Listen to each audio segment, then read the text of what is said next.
안녕하세요, 조은아입니다. 오늘은 초연 당시의 괴물 같은 미래의 교향곡이다 라는 충격을 음악계에 가져왔던 베토벤 교향곡 3번 영웅 에로이카를 만나보겠습니다.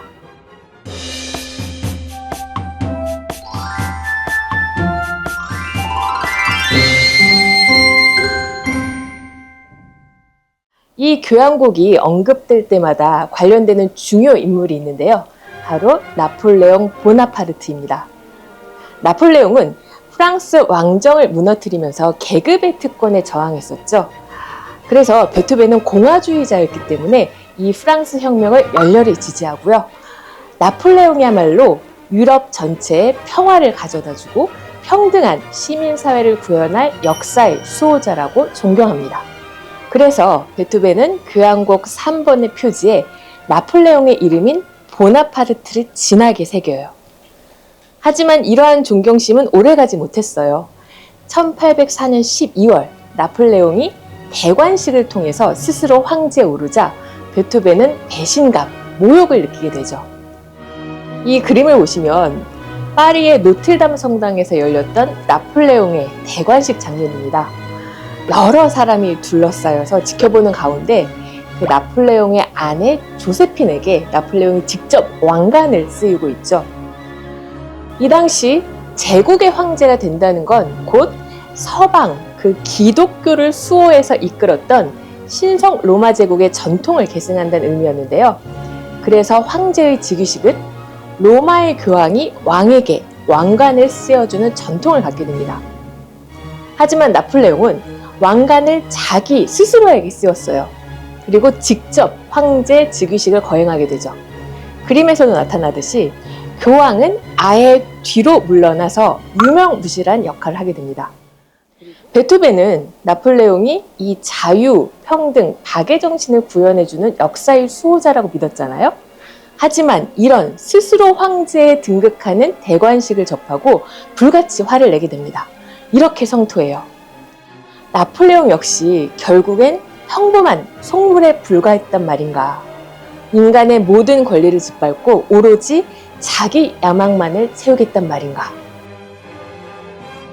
그래서 나폴레옹의 이름을 새겼던 교향곡의 표지를 거칠게 지우게 됩니다. 종이에 구멍이 뚫릴 정도로요. 그리고 나중에 악보를 출판할 땐 아예 제목을 변경해요. 영웅 교향곡 심포니아 에로이카라고 제목을 바꾸고 그리고 부제를 이렇게 달죠. 어느 위대한 인간의 추억을 기리며 작곡하다. 여기서 위대한 인간이란 특정한 개인을 의미하는 게 아니라 시대를 초월한 보편적인 영웅을 뜻하게 됩니다. 그리고 이 교향곡에선 독특하게도 두 번째 악장에 장송행진곡이 등장하는데요. 세상을 떠난 영웅을 애도하는 비통한 악상이 특징적입니다. 그리고 중간부에선 이 영웅의 전성기를 추억하듯이 아니면 바라듯이 유토피아 희망을 드러내기도 하죠. 베토벤 교향곡 3번 영웅은 교향곡의 새로운 시대를 열어낸 혁신적인 교향곡이라 일컫습니다. 우선 길이, 규모부터 이전 교향곡들과는 판이하게 달라요. 전곡의 연주 시간이 55분에 이르는데요.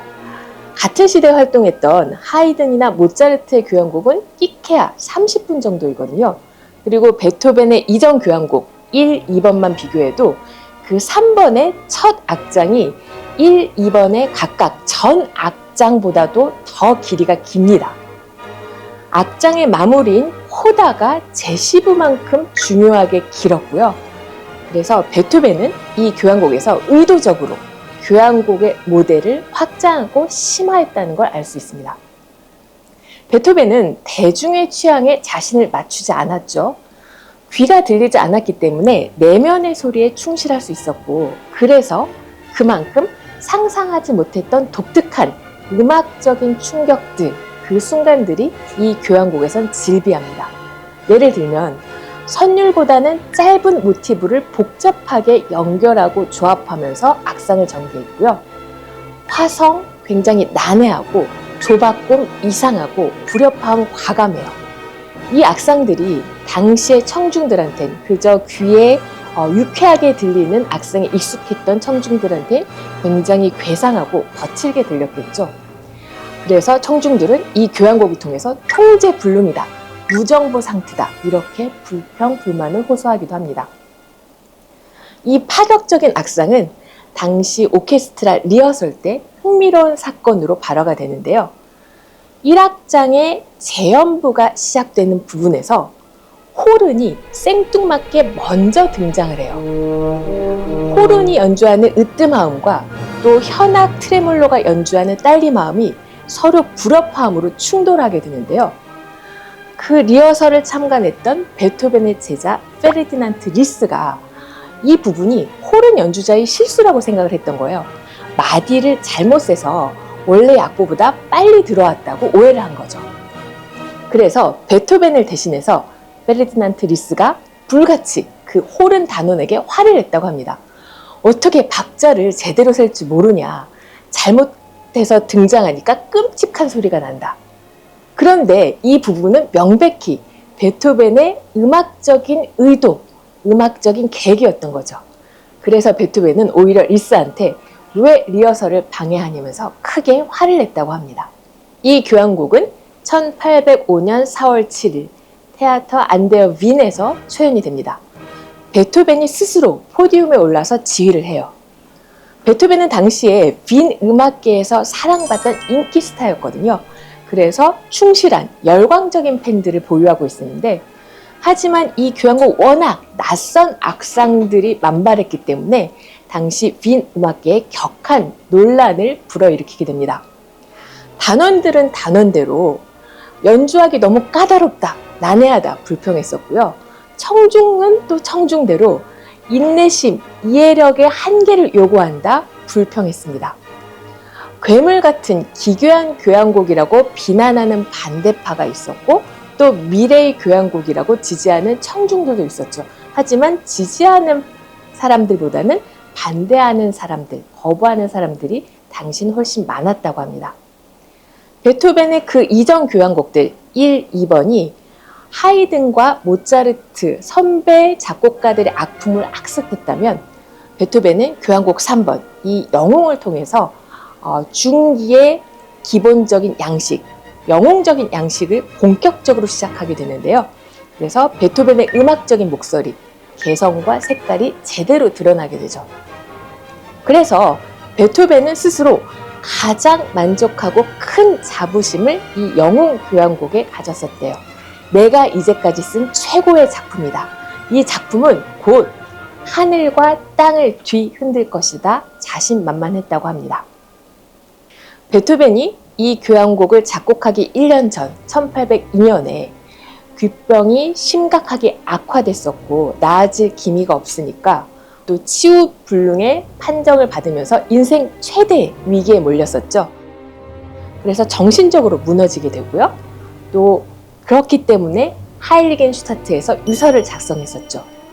하지만 베토벤은 유서를 작성한 직후에 친구 베겔러에게 이렇게 편지를 보내요. 살아가는 동안 신의 가장 불행한 피조물로 여겨질 순간들이 많겠지만 나는 내 운명에 당당히 맞설 것이다. 이 교향곡엔 그래서 절망적인 위기를 극복한 당당한 자기 확신이 만발합니다. 베토벤 스스로 운명의 불가항력에 맞선 영웅으로 여기게 되겠죠. 베토벤은 자신을 프로메테우스와 동일시했어요. 프로메테우스는 그리스 신화에 등장하는데요. 신들의 제왕인 제우스의 뜻을 거스르고 인류에게 처음 불, 그러니까 문명을 가져다준 영웅이죠. 제우스는 분노해서 프로메테우스에게 형벌을 내리게 됩니다. 바위에 쇠사슬에 묶인 채로 독수리에게 계속 간을 쪼아 먹히는 형벌에 시달리게 돼요. 프로메테우스의 이름은요, 우선 프로는 먼저라는 뜻을 지니고 있고 메테우스는 생각하다는 의미를 지니고 있어요. 그래서 과거보다는 미래를 바라보는 존재를 뜻합니다. 프로메테우스가 인간에게 불을 건네면서 문명을 발전시켰듯 베토벤도 인간에게 새로운 음악으로 예술을 꽃피운다고 믿었었죠. 그리고 간을 쪼아 먹히는 프로메테우스의 형벌처럼 베토벤 스스로 청력 상실의 대가, 희생을 치른다 여겼습니다. 그래서 교향곡 영웅의 마지막 4악장엔 베토벤이 그보다 2년 전에 작곡했던 발레곡 프로메테우스의 창조물에 등장했던 주선율이 재등장하게 되는데요. 이렇게 똑같은 주제를 서로 다른 작품에서 공유한 예는 베토벤 음악에선 이게 유일무이해요. 그만큼 베토벤이 애착했던 주제 선율인데요. 이 두 선율을 이어서 한번 들어볼까요?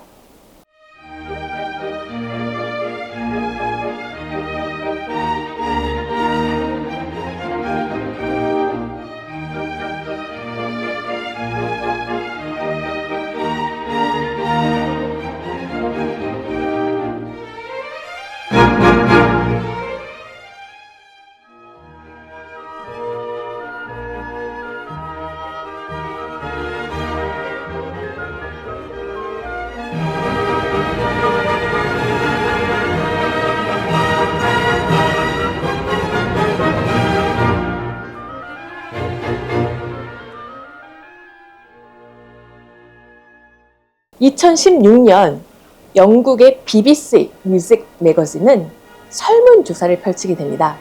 전 세계에서 활동하는 151명의 지휘자들에게 클래식 음악사에서 어떤 교향곡이 가장 위대한지를 물어요. 이때 베토벤 교향곡 3번 영웅이 당당히 1위를 차지하게 됩니다. 이 교향곡은 작곡된 지 200년이 훌쩍 넘었죠. 그리고 그 200년 동안 엄청난 곡들이 도전장을 내밀었습니다. 그런데도 당당히 최정상을 차지해요. 게다가 설문 대상이었던 지휘자들은 음악을 그저 수동적으로 감상하는 보통의 청중이 아니라 누구보다도 이 심포니, 교향곡에 대해서 속속들이 알고 있는 사람들이잖아요. 교향곡의 구조, 아니면 음향적인 질감, 오케스트레이션, 관현악법 등 그 설문의 대상 중 한 사람이었던 지휘자 조너슨 노트는 이 결과에 대해서 이렇게 논평해요. 교향곡 영웅은 신의 영광이 아니라 인간의 투쟁, 도전, 승리에 관한 이야기를 담고 있다. 그래서 각별하다. 자, 오늘 여러분은 베토벤 교향곡 3번 영웅을 만나셨습니다. 베토벤은 고난에 굴복하지 않고 용감하게 맞섰죠. 그런 베토벤의 당당한 자기확신, 그리고 교향곡의 새로운 시대를 선언한 작품이 여러분들에게도 유의미하게 공명되기를 바랍니다.